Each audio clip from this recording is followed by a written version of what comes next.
Hi there and welcome to my channel. Today's project is for the Vicki Boutin design team and I'm very excited because this is my first video for the year, so happy new year to you all. And I am actually going to use a combination of mixed media and the beautiful Storyteller to create a layout that is going to use quite a bit of embellishments, quite a bit of paper and quite a bit of mixed media.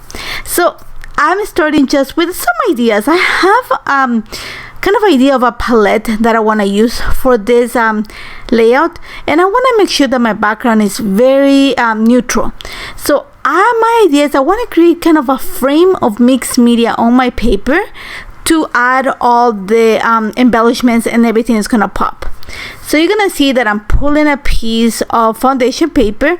I'm not gonna gesso, and there's gonna be a little bit of warping at the end. You're gonna see it. It doesn't bug me. I know I'm gonna put it in a page protector and it's gonna go flat.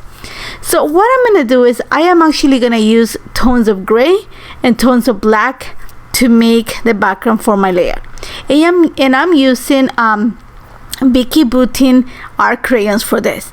So I'm gonna start with the gray art crayon, and this crayon comes, I'm actually gonna focus on the neutral palette. So I'm only gonna use crayons from the neutral set, and I'm just gonna use two crayons, the gray and the black one. I'm gonna start with the gray because it's a lighter color. It's gonna be the base of my background. So you're gonna see that I've scribbled quite a bit of the crayon on a piece of acrylic. This is just a piece of the cover from the foundation paper. I've cut it, and it's a perfect plastic surface to create the mixing of the pigment in this case. So all I've done is scribble my crayon. I'm gonna dilute it with some water, and then I'm actually showing you this in real time. I have not speeded up yet. All I'm gonna do is I'm gonna kiss it onto my page, and you're gonna see that what kissing or smooshing the ink does is kind of spread the ink, or in this case the pigment, on the paper. And I'm actually gonna use this technique to help me create the shape or the form of my background. And like I said, I want to create sort of a frame. Think of it as two angle corners. So you're gonna see how I am moving my plastic so that I create that kind of inverted L on my paper. Now I'm gonna start speeding up the process because you've already seen what it looks like. So again, I'm just gonna continue working just with the gray crayon, and I'm gonna say, think of it as just covering that angle on the top right corner of my foundation paper. I just want to make sure that I create that angle, that I extend this size so that I can read that angle, and that I add enough mixed media at the corner of it and extend it towards the center so that it peaks from behind my picture. I don't want to cover the entire page. If you go ahead and cover the entire page, then you're gonna take away from the beauty of everything else. One, and the second one, your paper is gonna get very warped because there's gonna be, I'm gonna say, at least 3 layers of mixed media. So this is the first one, and you're gonna see that I don't add lots of water. That's why I'm using a little bit of my brush just to add the splatters. And then what I do with the plastic in this case is just kind of smoosh the ink and extend it so that the water doesn't sit in one spot. Now that I'm finished with a big placement of ink, I'm gonna go ahead and do another little think of it as a small triangle right diagonally opposite to what I just created. That's just gonna create the frame shape that I'm looking for. I don't want straight lines. You're gonna see that I'm actually gonna use the splatters to cover and kind of mess up the edges. I don't want straight angles, but I want to have the idea of a frame. So how am I gonna tie these two sides together is by adding splatters. So you're gonna see that I'm just mixing my color, and then I'm just gonna drop some of the paint, kind of following the lines of the frame. That's just gonna tie it all together. I don't mind the mess. I actually enjoy it. I like the color, even though it's gonna be dark. You're gonna see how I'm gonna lighten up, so it's not gonna end up looking dark. It might look, it'd be scary, but I'm gonna show you how you can fix it, and actually you're gonna enjoy it.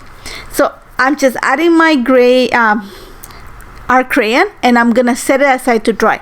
You have to make sure you dry it completely. If you use your heat gun, go ahead, don't bake your paper, just enough to dry it, but I set it aside to dry and my paper goes flat. It does take time, but it works. So what I'm going to come in now is with the black art crayon, and again I want to scribble a bit on top of the plastic. I'm going to dilute it with some water, and it's going to be quite dark. I enjoy it. I know it's not everybody's cup of tea. I enjoy it. I think that anything you put on black kind of stands out, and that's what I want to do with this. So again, you're gonna see that I'm going just on a normal time, so you can see what I do. And all I'm doing is I'm just adding bits of splatters of the art crayon onto my background and just moving it with my brush. And you're gonna see that it looks quite dark. And here's where I'm gonna come in with a piece of acetate. In this case, it's just a piece of plastic. And what I'm gonna do is I'm just gonna take it on top of the little puddle of pigment and use my acetate to spread it, to smoosh it. That's just gonna automatically, you're gonna see how it lightens up the application. The paint moves, so it makes it lighter. So this is what smooshing the paint and actually having foundation paper helps you to lighten up those backgrounds. If you are not using foundation paper, then as soon as you put the pigment onto your cardstock, it's gonna soak it into the paper. So if you don't have foundation paper, then go ahead and add yeso to your paper, so you toughen up your paper and you create more of an area where you can mix the colors.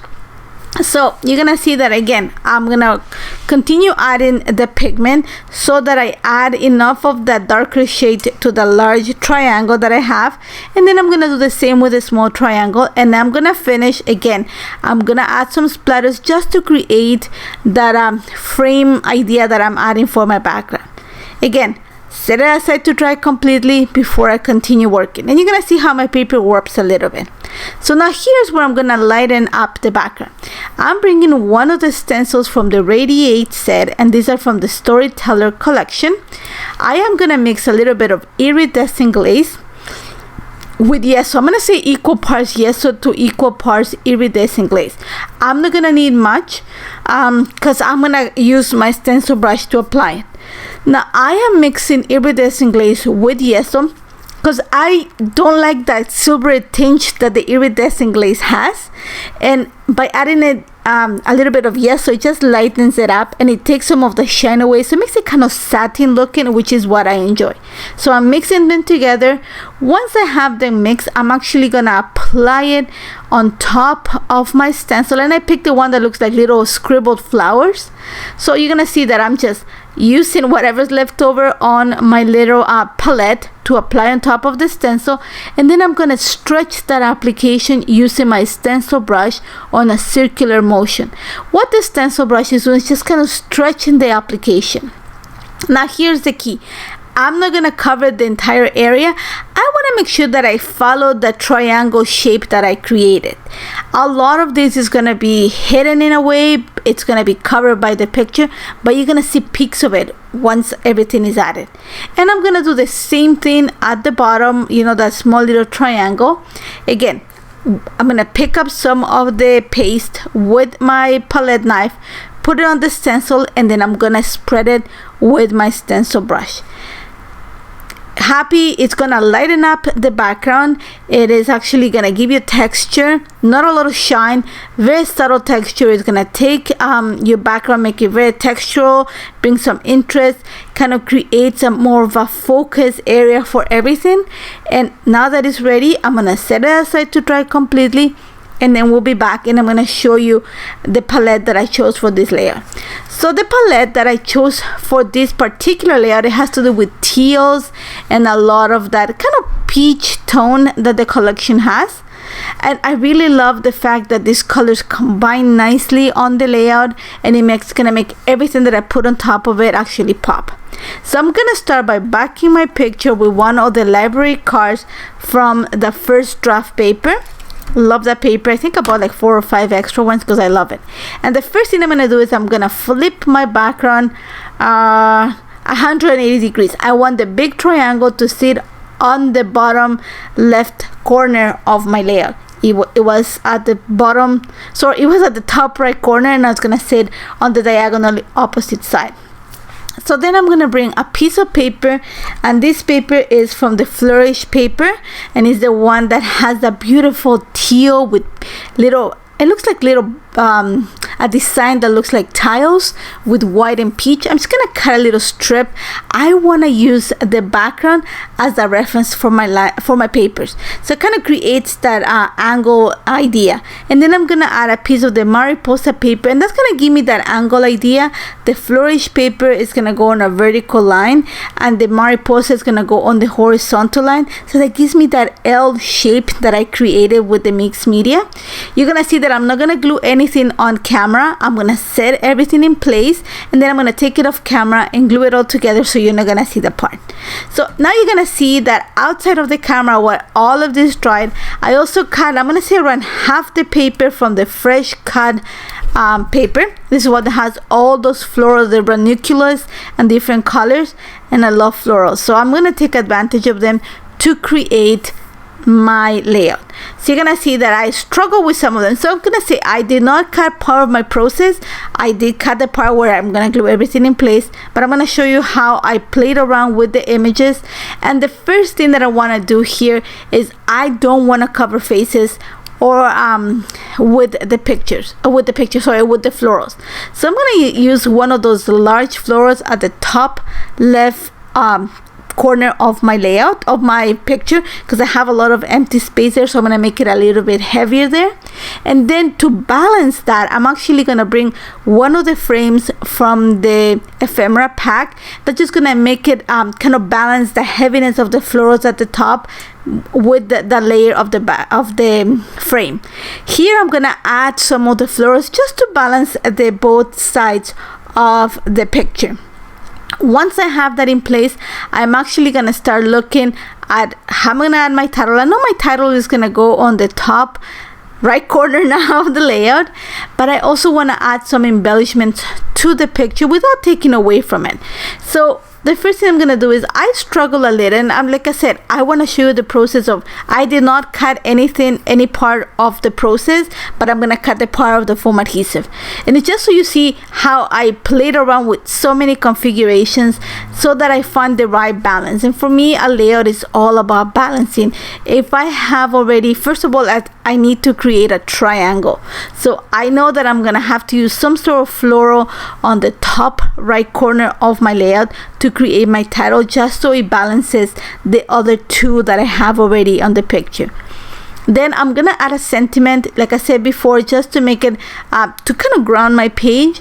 So I know that I need to get a larger sentiment in the title so that it balances out the little phrase sticker that I just added at the bottom. So the happy soul is also from one of the ephemera packs, and also those florals. And I thought it was even though it has a flower that has a whole bunch of colors, I'm actually gonna layer them one underneath the other one so that I hide all the floral that has all the colors, and I just have those peach ones coming from behind the title. Then I'm just gonna add some stickers.